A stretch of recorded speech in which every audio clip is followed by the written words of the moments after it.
Hello everyone. Today, we'll talk about using artificial intelligence, or AI, safely. AI is everywhere nowadays. Programs like ChatGPT and Midjourney let users create content that seems original. Many companies are using AI tools to automate tasks, create content, or connect with people.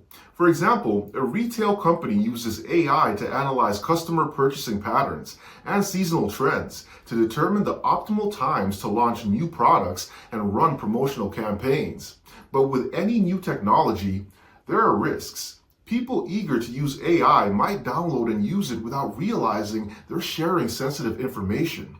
Also, the information AI gives might not be accurate. That's why it's important to be careful when using AI, and that's what we'll be discussing in the course. Shall we start?